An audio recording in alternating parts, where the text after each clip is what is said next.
What is gas, how transaction fees depend on it, and how to save on them. Crypto Explain everything you need to know to stay safe. Gas is a unit created to determine in real time the current transaction fee mainly for Ethereum, but it also affects all other networks that are second layers of Ethereum, such as ZykeSync, Arbitrum, or Starknet. The Ethereum network is supported by the so-called Ethereum virtual machine, which is like a virtual processor that executes the operations we assign, executes smart contracts, and handles all transfer-related operations.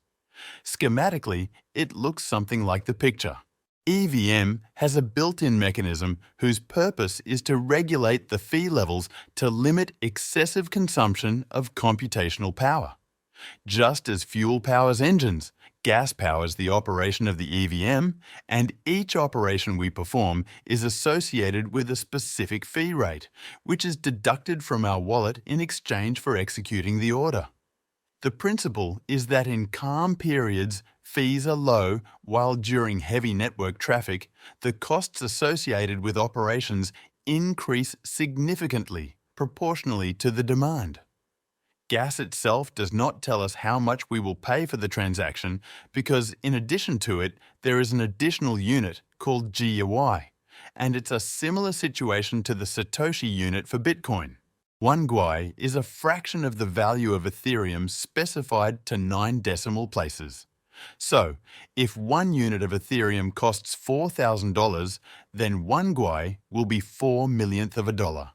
If you want to send a transaction from one wallet to another, its cost will be the value of the gas fee multiplied by the value of the GWEI fee. On the screen, you see the rates applicable for a specific type of operation at the time of recording this material. We see that the rate for the simplest transfer is 21,000 gas units. So, with the current transfer fee at 21,000 gas units and network congestion of around 80 GWEI units, the cost of transferring funds will be 1,680,000 GWEI units. By multiplying this value by the current price of Ethereum, we get a total cost of $6.72. And this is how you can manually calculate the fee. The amount of such a fee is heavily dependent on the network congestion. In this example, we applied congestion at 80 GWEI. The principle is that the more operations at the same time, the higher the rate for their execution. When instructing the EVM machine to execute any operation, we can decide whether we want to pay the base rate, the economical one, or perhaps we are interested in the priority rate because most wallets already offer such a choice. Later, Ethereum miners, who are responsible for processing transactions, prioritize operations that are better paid, simply due to economic aspects. The number of operations that can be processed in one block of the Ethereum network is limited, which means that only some of the submitted operations are executed, while the surplus of those not sufficiently well paid beyond the transaction limit is rejected. In a situation where there are many operations, the basic rate for them increases, making every fee more expensive, while also signaling to users that the network is congested. Conversely, when there are few operations, all fees and commissions decrease. The mechanism adjusts automatically based on what is currently happening throughout the blockchain network. To make life easier, there are many services that track the current fee rates for various operations. On the screen, you can see the website I use on a daily basis. Here, you will find information about the current network congestion in the form of a chart covering the last hours and in a table format that you can analyze to assess whether the current fees are acceptable or whether it's worth waiting for a better opportunity to execute your plans.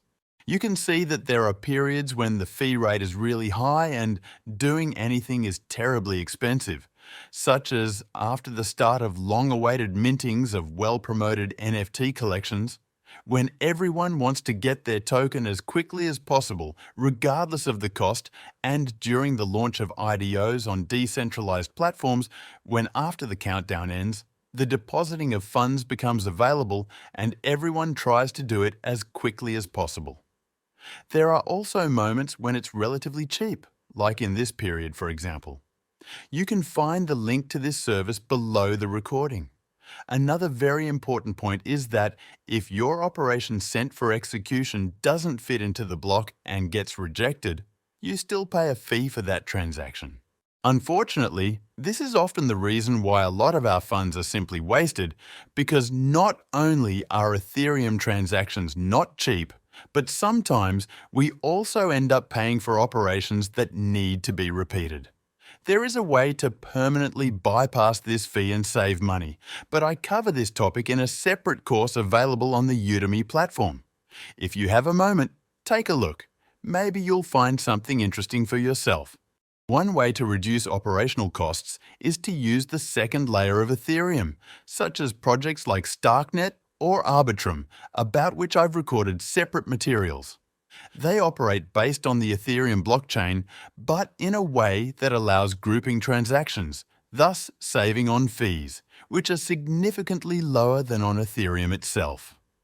For comparison, currently the cost of token exchange on the Ethereum network is around $9 per swap, whereas using Arbitrum or Starknet will cost no more than a few cents.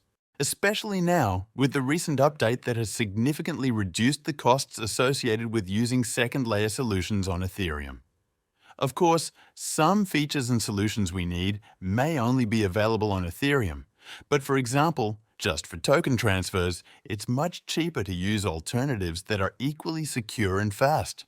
Based on my personal experience, the lowest possible gas prices can be observed during a generally bearish market when all prices are falling. During such times, few new people are interested in cryptocurrencies, and the network load is low. Often, we can observe network congestion at the level of 20 GWEI. Currently, we can see that something is happening as the activity increases, and gas at the level of 30 is already a rarity, sometimes observable during weekends, while on regular days, something in the range of 50 to 60 is the norm. More and more often, there are days when a new project launches and people go crazy about it, driving the price up to 140 or more units per transaction. This makes it practically unprofitable for the average cryptocurrency user to perform any transactions, especially since some may be rejected, still incurring a hefty fee of several tens of dollars. Therefore, it's advisable to be cautious with such high fees to avoid paying double. If you want to learn more about cryptocurrencies, check out my other videos on this channel. If you like my material, please leave a thumbs up. If you have any questions, ask them in the comments. Good luck!